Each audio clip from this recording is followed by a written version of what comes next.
सलमान राजा साहब, जो supreme court का अपना रोल है वो कितना इंपॉर्टेंट है? क्योंकि उनकी ख्वाहिश के ऊपर वज़ीर आज़म से मुलाकात हुई तो सुप्रीम कोर्ट की डोमेन में जब ये बॉल था तो उनको ये इख्तियार भी हासिल था कि वो इसके ऊपर सुओ मोटो जुरिस्डिक्शन इस्तेमाल कर सकते थे। वो उन्होंने नहीं इख्तियार की। तो फिर हम तो वज़ीर आज़म को कहेंगे कि ये वो अच्छा तरीकाकार नहीं है रिटायर्ड जज को लगाने का, लेकिन उन्होंने तो खुद वज़ीर आज़म को दावत दे दी ना कि वज़ीर आज़म कमीशन बना दे। जी, मैंने तो इसीलिए अर्ज की है कि सुप्रीम कोर्ट को खुद ये जिम्मेदारी उठानी चाहिए थी। एक तारीखी नौयत की जिम्मेदारी थी और एक बहुत नादिर ये मौका है, अब भी मौका ये मुयस्सर है सुप्रीम कोर्ट को। देखिए, मैं पैरा 6 जरा अगर पढ़ दूं इस खत का जो 6 जज साहिबान ने लिखा है, वो ये कहता है, मैं पढ़ता हूं, we believe it is imperative to inquire into and determine whether there exists a continuing policy on part of the executive branch of the state implemented by intelligence operatives who report to the executive branch to intimidate judges under threat of coercion or blackmail to engineer judicial outcomes in politically consequential matters. अब इल्जाम उनका executive branch के खिलाफ है। वो कह रही हुकूमत जो है, जो इंतजामिया है, वो ये करती है इसकी छानबीन की जाए और इस्तेमाल करती है वो इंटेलिजेंस के अफसरान को। अब जिस पे इल्जाम लगाया गया है उसी को कह देना कि भाई आप अपनी इंक्वायरी कीजिए, ये मेरी नजर में किसी सूरत दुरुस्त लाया अमल नहीं है। ये अदलिया का अपना बोझ था जो अदलिया को खुद उठाना था, और नहीं उठाएगी तो तारीख में ये एक नाकामी तस्वुर होगी।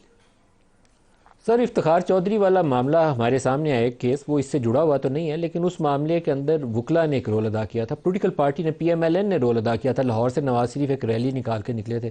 क्या तहरीक इंसाफ इस तरह का कोई तरीकाकार के ऊपर गौर कर रही है कि वो भी वकीलों को मोबलाइज करें, या अपनी पॉलिटिकल फोर्स जो है, आपकी स्ट्रीट पावर है, वो आप उसको मोबलाइज कर सकते हैं? इसके ऊपर कुछ गौर किया आपने?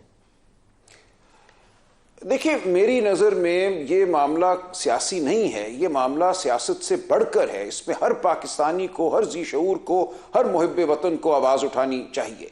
इतना बड़ा ये मामला है कि हमारे निज़ाम रियासत की जो रूह है उसको ये टटोलता है कि क्या हम एक जिंदा कौम है या नहीं है। देखिए, तहरीक इंसाफ ज़रूर रोल अदा करेगी, क्योंकि हदफ जो है इस तमाम मामले का, खुद जो लिखा जज साहिबान ने कि पॉलिटिकली सेंसिटिव नौयत के मामलात में ये होता रहा। टिरियन केस का बराह रास्त उन्होंने हवाला दिया कि किस तरह उन पर दबाव डाला गया टिरियन केस के दौरान। मैं वकील था उसमें, इमरान खान साहब का। तो जाहिर है इसमें एक तरह से मजरूब पार्टी PTI है, और PTI पाकिस्तान की सबसे बड़ी जमात होने के हवाले से बिल्कुल ये समझती है कि उसको इस मामले में एक लीडरशिप का रोल अदा करना चाहिए, लेकिन तमाम जमातों को ये रोल अदा करना चाहिए। इसमें मेरी नज़र में वो PMLN हो, वो पीपल्स पार्टी हो, वो कोई और जमात हो, वो हमारी नेशनलिस्ट जमातें हों, मजहबी जमातें हों, ये मामला सबके लिए यकसा अहमियत का हामिल है। और मुझे बहुत अफसोस होगा अगर इसको PTI का मामला सिर्फ बना दिया गया। सिविल सोसाइटी को उठना चाहिए, जो ह्यूमन राइट्स के डिफेंडर्स हैं उनको उठना चाहिए, जो अदलिया की आज़ादी के दावेदार रहे हैं उनको उठना चाहिए। ये पूरे माशरे का मामला है, ये सिर्फ एक सियासी जमात का मामला नहीं है। जब आप वकालत कर रहे थे टेरियन वाइट केस के अंदर, तो उस वक्त आपके इल्म में कुछ ऐसा आया कि कुछ जज के ऊपर दबाव है, या कुछ आर्म ट्विस्टिंग है, या कोई रोल है एक्सटर्नली उसको इन्फ्लुएंस करने का? उस वक्त आपके इल्म में कोई ऐसी चीज़ आई? जी, बिल्कुल वाजे था। देखिए, 32 साल मुझे हो गए हैं वकालत करते हुए।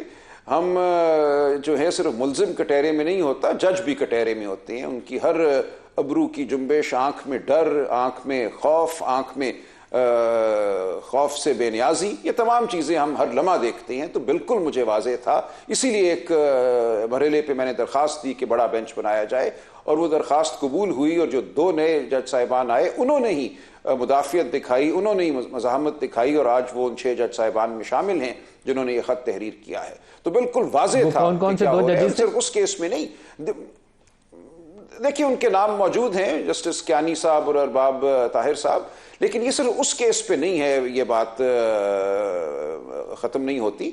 ये बहुत से केसों में पिछले 2 साल में हुआ, लेकिन मैं उससे पहले अगर अपनी वकालती ज़िंदगी में जाऊं तो ये हर दौर में हुआ है। हर दौर में सियासी नौयत के मुकदमात में हमें जज खौफजदा भी नज़र आए हैं, और कुछ मर्दाने हुर हमें नज़र आए हैं जिन्होंने आगे बढ़कर फैसले किए हैं। लेकिन ये खौफ और उम्मीद और उसके बाद एक किस्म की झिझकती हुई बहादुरी और कभी निडर बहादुरी, ये तमाम मामलात हमें अदालत में नज़र आते हैं। हमें अब आगे बढ़कर एक ऐसा माहौल पैदा करना है जहाँ जज साहिबान सुकून से आइन, कानून, वाकयात के मुताबिक फैसले करें।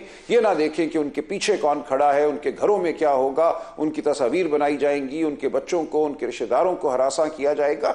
इस तरह ये मुल्क नहीं चल सकता। इस मुल्क में ना माशी तरक्की होगी, ना सियासी तरक्की होगी, ना अखलाकी तरक्की होगी। मुझे नहीं पता कौन ये समझ बैठा है कि ये सब कुछ करने से हम पता नहीं दौड़ती हुई एक मईशत बन जाएंगे। ये सब कुछ इसलिए किया जाता है और जवाब ये दिया जाता है कि हम पाकिस्तान के मुफाद में ये कर रहे हैं, हम पाकिस्तान को एक माशी कुव्वत बनाना चाहते हैं। इस तरह ये कुछ भी नहीं बनेगा।